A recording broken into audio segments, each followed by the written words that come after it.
Are we doing it? Yeah, We're welcome in. in everybody. So we Hello, wanted to hello. do something fun to kind of kick off the fantasy football season. So Colton hopped on and I hopped on. We're going to recap last year. We're going to go into this year a little bit, give a kind of preview and touch on some other things. So we hope you guys enjoy this. It's just going to be a little fun. So check it out.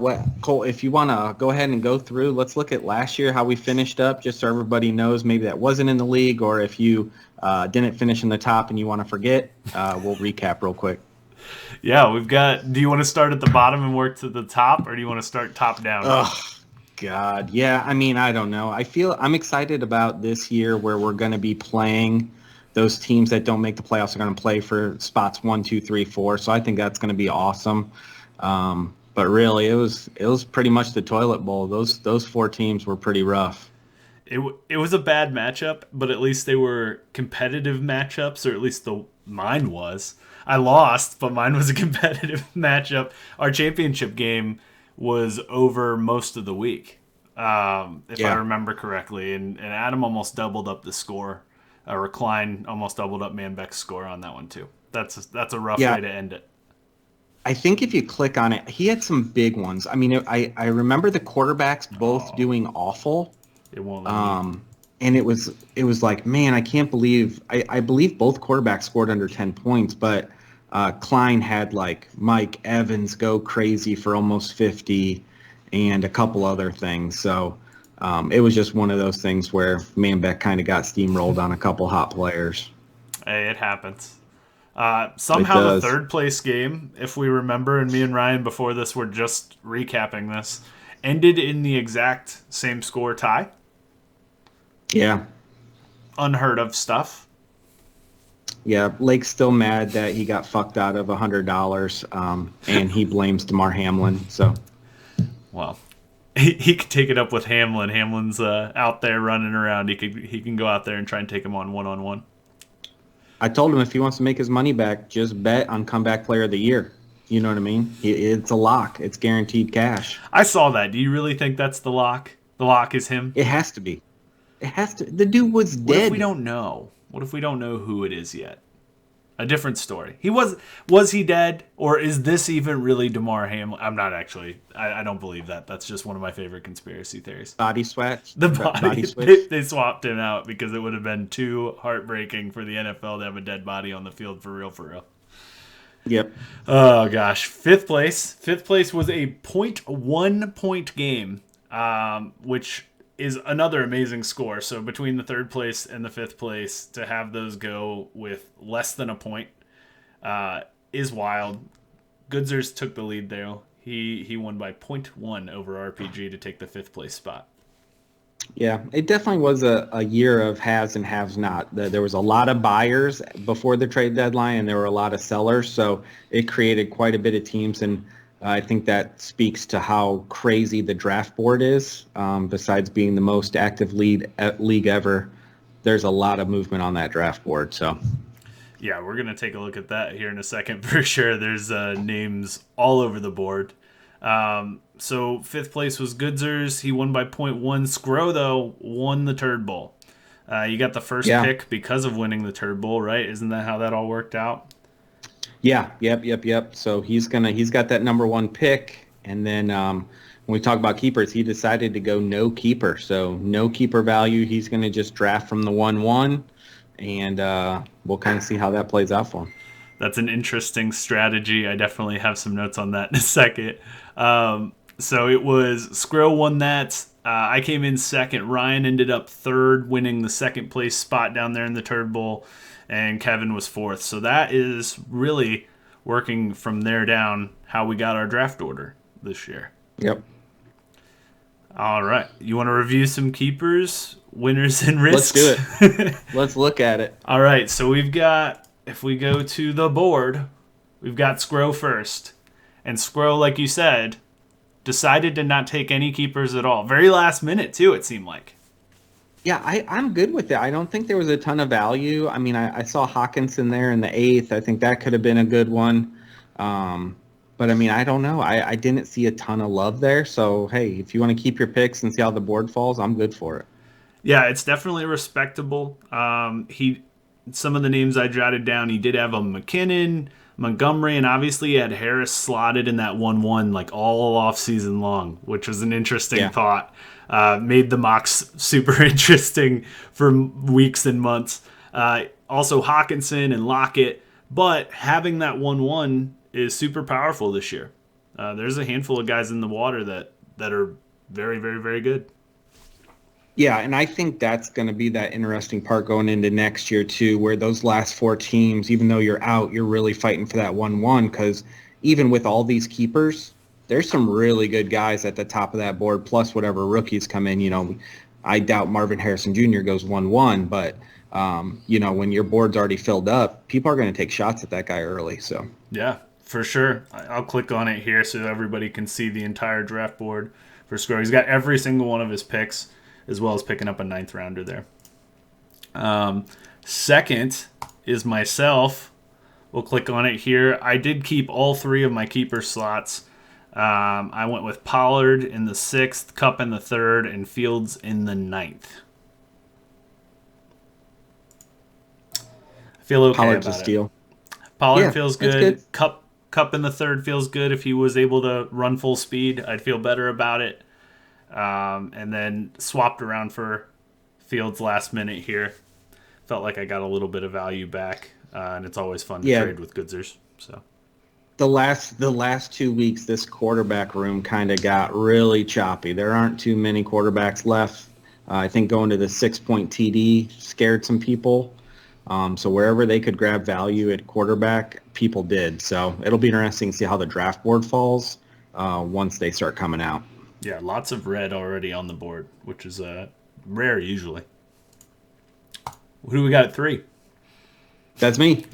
So I traded for Waddle. I think I got Waddle from you. Yeah. So I was stoked about that. I think he's going to be really good this year.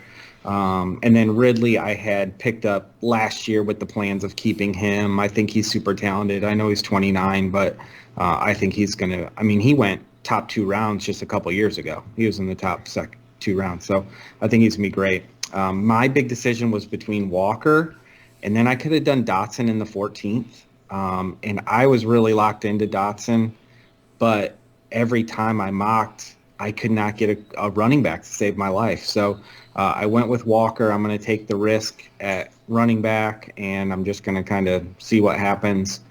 There's so many good wide receivers in that middle and late part. I think I can pick up some people, but it is what it is. I like it. I like the Waddle pick. The swap, we had Waddle and Kupp, I think, that swapped the 3rd rounders. They're both keepers there.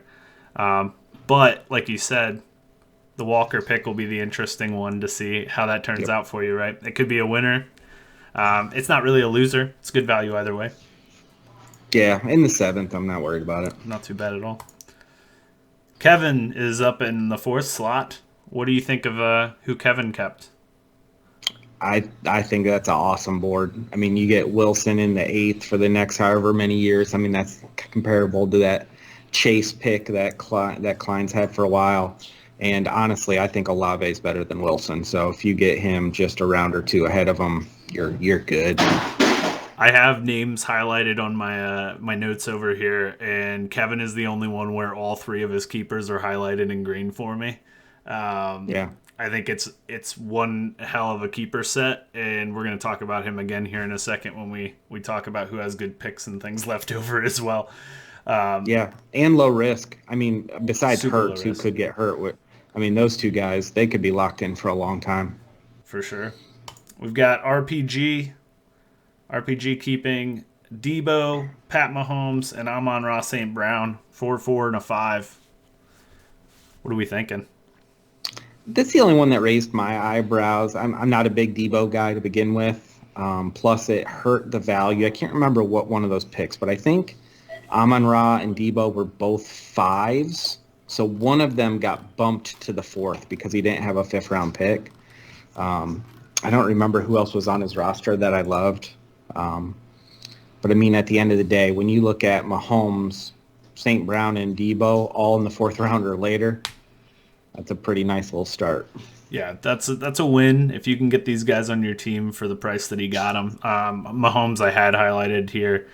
I think him in the fourth, getting him behind Josh Allen in the third for the keeper values is a big win, especially when all of the top quarterbacks are almost off the board already before the draft even started. So Yep. if you can get Pat Mahomes And on he's your got a team, top 5 pick. yeah, He's gonna add somebody really good. Those first 5 are really good. Then I think there's a drop off. So I think he's gonna land somebody really, really nice. we've got Mitch, who's new to the league. Welcome aboard, Mitch. I think he traded in the first hour he was in the league. Did that happen? It was immediate. And it was a big splash. I mean, he landed McCaffrey and Kelsey. And I don't think he gave up too much, honestly. I mean, when you break down the swaps and whatnot, it wasn't that much value that he gave up. So I think that was an awesome start. I'm not a fan of Kirk, but who else are you going to get that late in the draft that's going to be that good? Yeah, you can hang on to the value for Kirk. Getting him in the 10th, it doesn't hurt you at all. He obviously believes in him a lot. I think the crazy thing with Mitch is that he held on to that 1-6. So he got Yep. McCaffrey, he got Kelsey, and he has the 6th slot. So whoever falls from those top 5 slots that we've talked about, Mitch gets whatever's left before some keepers start to pile up in the back of the first round. So Yep. interesting. He's in a spot. good spot.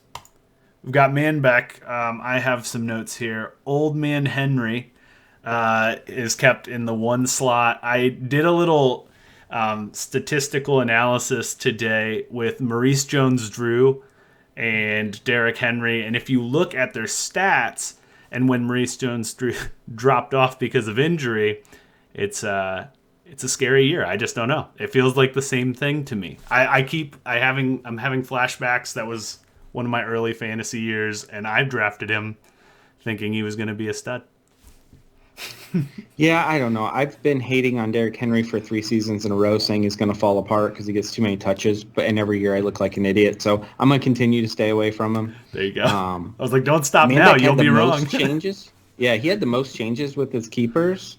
But I mean, that's a pretty good little group too. You know what I mean? I mean, the 2 running backs. I think Pierce is going to be really good, and Metcalf that late. I mean, you roll the dice on somebody that got 20 end zone targets last year. You could be hitting the lottery right there. All kidding aside, I do think Derrick Henry's a good value for what he got, especially with all of the picks that came with getting a Derrick Henry in that 1 slot. Killer value to be able to hold on to him and then have all the extras. His best move was avoiding this JT bomb because he had him slotted as a keeper. We're going to talk about him in a minute too. But yeah, that picking up Derrick Henry late and then adding all the extra picks that we got there, solid offseason for Manbeck. We got Lil Dave. Lil Dave's new. Yeah, he picked up Eckler in a trade early. And at first I was like, man, I don't know if I would have traded for somebody because you're going to get some picks in the expansion draft. But then there was so much movement. I don't know if Eckler would have been there for him. I think somebody would have made a move for Eckler. So I think that was good overall. And then picked up Burrow in the expansion draft. He was the only one that took a player that he didn't trade for. And great value there too. I think that's a killer pick for him. Yeah, being able to add, like we've been talking about this whole time, a quarterback at the value that he got him at, especially where he's being drafted ADP-wise. Lil Dave's set up for an interesting year for sure. And he got one of the stud running backs. That's fun. Yep. Goodsers. He's got the stack, man. It's not only the stack. It's you got 2 of the top 3 picks. He's got 3 of the top 10 round. picks. Yeah, you got an early second round, but there's keepers, so it's really higher than that. So it looks nice. It looks nice. Now, here's the thing. I've been saying this for the last 2 months. The Bills are on my blow-up list. I don't believe they're going on the over. I think they're on the under. I think they are just primed between injuries and just mental breakdown that they are not going to do it. So that would hurt him. But he's got so many opportunities to land some blue chippers here early, it might not matter. That's fair. It is a bet for sure, right? It's a bet on the Bills. But if that bet hits, he's got 3 tokens in the top 10 to take swings at other guys too, which is that could be a very dangerous combination.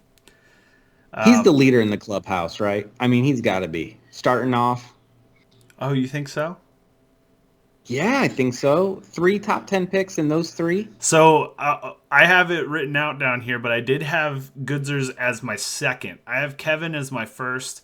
He's got the 1-4 slot. He's got 2-1, 2-2, 4-3, and 4-9. He's got 5 of the first 33 open slots. Goodzers has 3 of the top 10 open slots.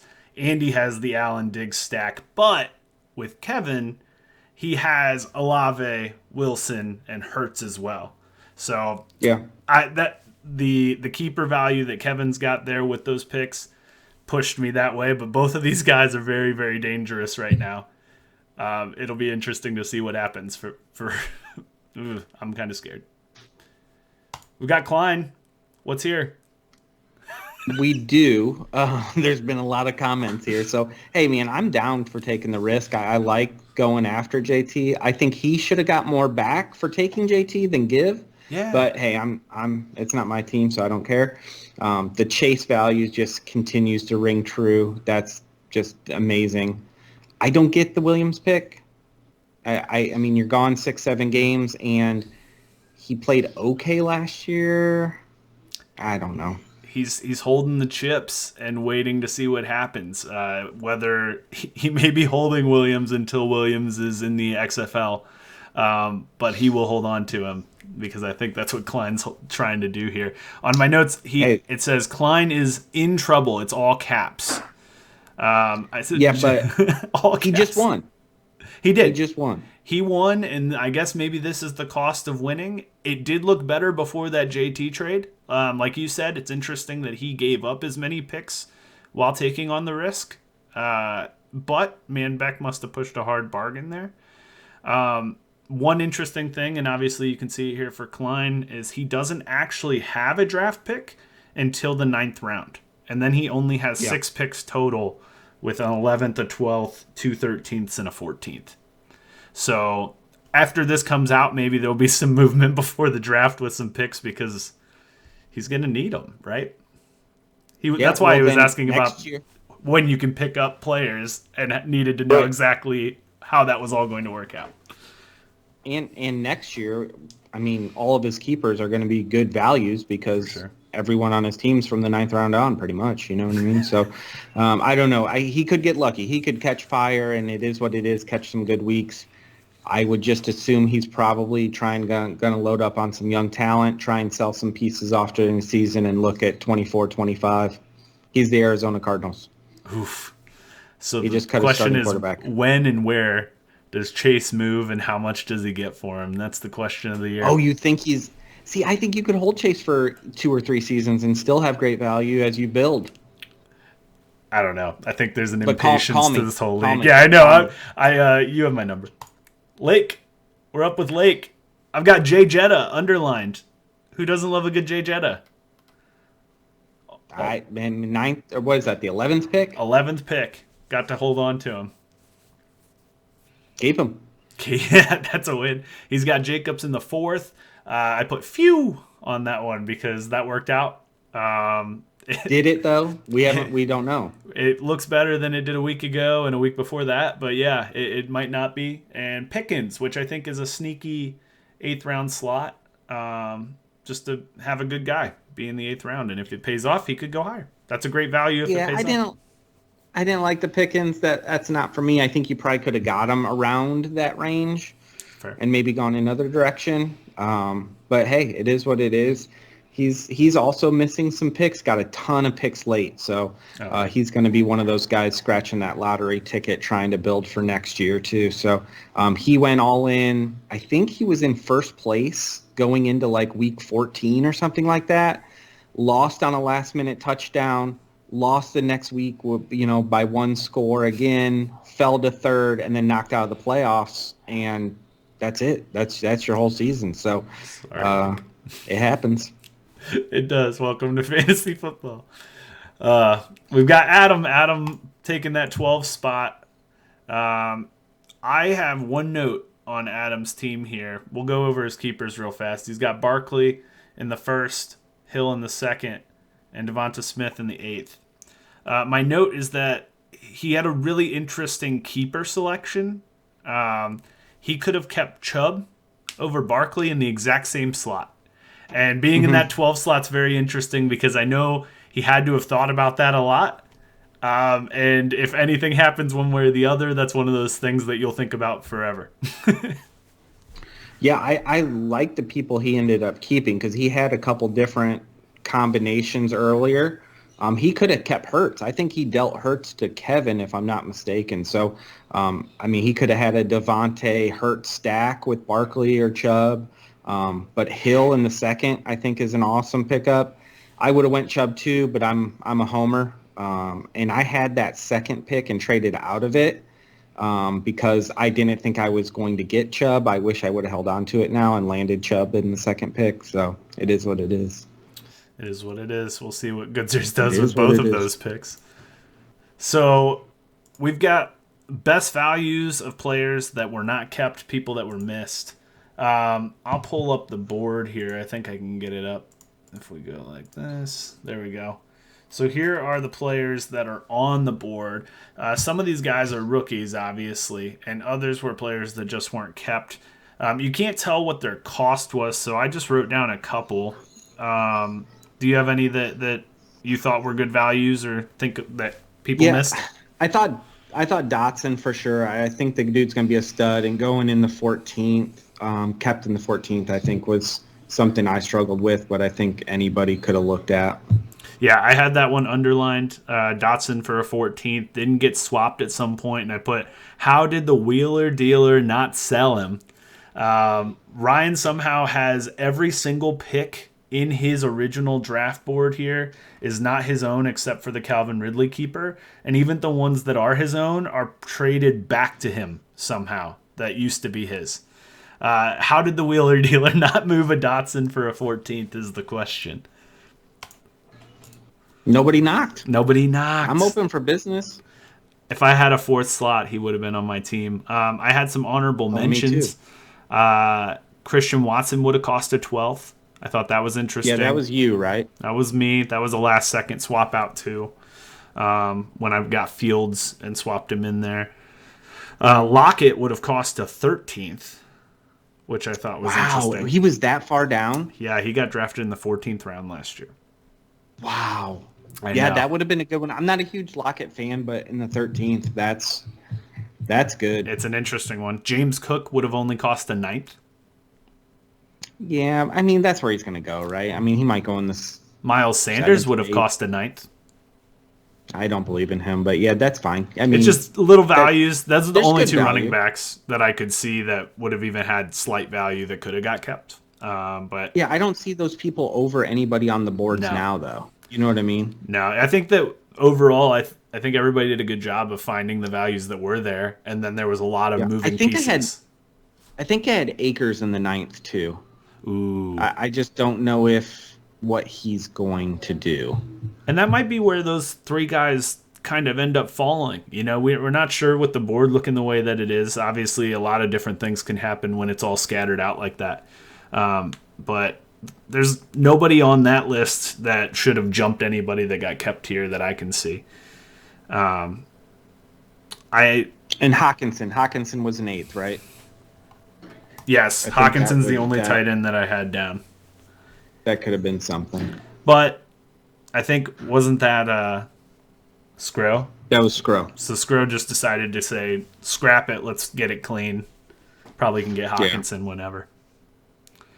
Draft predictions. I thought we talked a little bit about it. I think Kevin's got, in my opinion, the best overall setup for the draft because of the amount of picks he has in the top third of it. But Goodsers is going to be a fascinating watch. So here's my question to you. You don't have to give away your strategy because it doesn't matter. Sure. But okay, let's say you've got these extra picks like those two teams do. Are you grabbing all these top receivers and running backs? Are you trying to grab some position domination? Are you grabbing Andrews before you probably would? Are you going to try? They both have quarterbacks, I guess, but are you trying to get those one-offs and just get some and treat it like, hey, it's my third pick, so it's really like the 4th round. So I'm okay with going after somebody like that, or are you just going to say, nope, I'm just going to stack up on all these great running backs and wide receivers? I feel like at the 1-2, 1-3, you have to go whoever you pick your top three, you let one go, and you take the other two, right? Yeah. You got to do that. You can't. That's got to be the only strategy for you to stack your team. Those guys are just so good at the top of this draft that whoever falls 1-2, 1-3 is going to be a stud on your team. They'd be a stud for anybody's team, but you get to stack them together. What do you think after Devontae? You think that's where the gap is? Yeah, there's definitely a drop off there, and then there's some interesting guys that keep going second and third rounds that are question marks, but their ceilings they're high, right? And that's why they are going where they're going. But the ceilings are there, like there's an opportunity. So it feels like Devontae's the cutoff, Lamb Devontae. Yeah, and then you're just going for upside, right? Just see who you can fill in. Yeah, and the weirder part is with all of the draft board being filled out already, like it is, it's going to be really interesting because it goes very quick in the top half and the bottom half is more open, right? So we're going to be drafting some interesting names in weirder spots. I know you've been doing mocks like crazy. I have too, but this is one of the weirder boards that I've had to mock off of for any of my leagues. It's yeah, and insane. This is my prediction is that there are going to be people reaching. They're going to say, I love Najee Harris, and I could probably get him in the third, but I'm taking him in the second. I don't know, whoever. Yeah. Goddard, and I've been getting him in the fifth. I'm going to take him in the third because everybody's team has some build to it already. Mm-hmm. And so if you grab a tight end early or you grab that third running back, no one's going to bat an eye. So I think people are just going to say, F it. If they really want James Cook, they ain't waiting until the ninth. They're going to give him in the fifth or whatever the case may be. Yeah, I think you're dead on. I'm thinking we're for sure going to see a lot of jumping around on this board. And when that happens, guys fall. We were just in a draft last week where a couple guys fell rounds and rounds and rounds. 40 picks. Yeah, 40, 50 picks past ADP. And all of us who obviously are watching and watch fantasy football, love fantasy football stuff, see the same risk, right? And that's such an interesting proposition for some of these guys. What if all 12 of us go, risky guy, how far do they have to drop, before somebody jumps on them?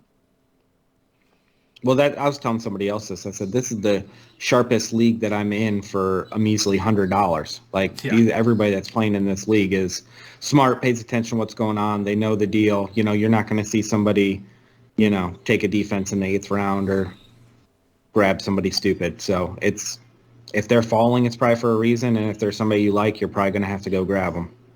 For sure. What else you got? Anything else? Man, I don't know. I'm so ready. This is my favorite league. I just love how much action there is to it. What about best and worst NFL teams for fantasy this year? We did that last year. You got any favorites? I saw your list. I couldn't disagree with really anybody. You go ahead. Give us your best. I got best. I got Dolphins, Bengals, Chargers in no order. I think all three of those teams are going to produce in tons of different positions. And for worse, I've got the Cardinals because I think they're a college team. I don't like the Panthers this year. I don't believe in the coach, for one, rookie quarterback, old-ass position players. I don't believe in it. And I got the Bucks because I've seen Baker Mayfield enough to know that team is not going to be good. Oh, that's so sad for those guys. One or two others for the best that I was thinking. Seattle, I had listed here. They were good last year. They put up a lot of points on offense, and a lot of that offense is coming right back. So there's nothing to say that they shouldn't do it somewhat again. You don't think Carroll's going to keep them in check and keep running the ball? I don't know. They drafted Njigba so high. They already had two studs at receiver. They didn't lose either. They extended the QB. They kept consistency in the backfield, brought in a running back in the draft, brought in a wide receiver in the draft. Seems like they're trying to build around. So I really like the Seahawks as well, and the Jaguars. I like the Jaguars this year. I think the same reason that you kept Ridley where you did, and the reason that Kirk was kept where he was, is because people are trying to get their chips on what is perceived as a value there, right? So I like those two teams a lot as well. The worst teams, I think, you hit perfect. And maybe Denver. Maybe. Oh, man. I don't know what to do with them. I don't think they know what to do with them. It's like the reports are scary from like, it feels like Sean Payton's floating like, hey, if this goes bad, it's not my fault. I was here to fix the Broncos, not Russell Wilson. Like, I've seen that quote from so many people that it feels like it was floated so purposefully. That's why okay. So what's the over under on Russ's game started? Does he start after the bye week or no? He's starting all the games. I think that... I don't know. Yeah, well, Sierra's had him like tied up in a dungeon cave doing workouts and stuff for the last however many months. Did you see him? He's let's riding. He's let's riding, you know? I don't know. If they can get the running game to actually produce, that'll be interesting.